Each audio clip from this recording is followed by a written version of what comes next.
যেই সরকার গঠন করুক যাতে সরকারি দল এবং বিরোধী দলের মধ্যে একটা সামঞ্জস্য থাকে, যাতে ক্ষমতার কেউ কোনো কিছু চাইলেই সে নিজে ফ্যাসিস্ট হয়ে না উঠতে পারে, নতুন কোনো ফ্যাসিস্টের জন্ম না হয়। আসলে দীর্ঘদিন প্রায় দেড় যুগ পরে আমরা একটা উৎসবমুখর পরিবেশে ভোট দিয়েছি। তো স্বাভাবিকভাবেই আমরা আমার মতো আরও আমার বন্ধুবান্ধব আত্মীয়স্বজন সবাই খুবই উচ্ছ্বাসিত এবং সবাই সবার নিজ নিজ পছন্দের প্রার্থীকে ভোট দিয়েছে এবং সুন্দরভাবে সুশৃঙ্খলভাবে ভোট দিয়েছে। আমরা দেখেছি মহিলারাও যথেষ্ট পরিমাণে, উল্লেখযোগ্য পরিমাণে মহিলারা ছিল। তারপর আইনশৃঙ্খলা পরিস্থিতিও আলহামদুলিল্লাহ খুবই ভালো ছিল। সেনাবাহিনীর টহল নিয়মিত ছিল, ম্যাজিস্ট্রেটের টহল ছিল, তারপর মোবাইল কোর্টও ছিল। সব কিছু একটা আলহামদুলিল্লাহ আমাদের সার্বিক বিবেচনায় আমার মনে হয় ভোটটা যথেষ্ট ভালো হয়েছে, গ্রহণযোগ্য হয়েছে ইনশাল্লাহ। তো আমরা যেটা শুনেছি আর কি, আমাদের যারা ভিতরে ছিলেন তারা বলেছেন প্রায় 70% মতো ভোট কাস্ট হয়েছে আমাদের এখানে।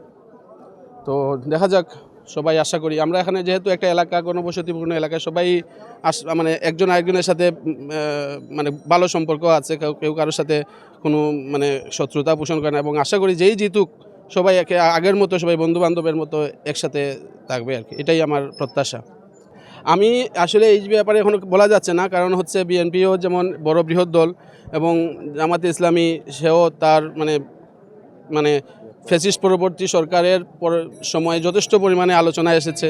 আসলে এখনও পর্যন্ত বলা যাচ্ছে না কে সরকার গঠন করবে। তো আমি মনে করি যেই সরকার গঠন করুক যাতে সরকারি দল এবং বিরোধী দলের মধ্যে একটা সামঞ্জস্য থাকে, যাতে ক্ষমতার কেউ কোনো কিছু চাইলেই সে নিজে ফ্যাসিস্ট হয়ে না উঠতে পারে, নতুন কোনো ফ্যাসিস্টের জন্ম না হয়। এবং আমি চাই যে বিরোধী দল যেই হোক সে যেন সরকারকে সহায়তা করে, ভালো কাজে সরকারকে সহযোগিতা করবে, খারাপ কাজে সরকার বিরোধিতা করবে এবং সরকারের উচিত হবে বিরোধী দলের মতামতকে গুরুত্ব দেওয়া। এটাই আমার একজন নাগরিক হিসেবে আমার চাওয়া আর কি।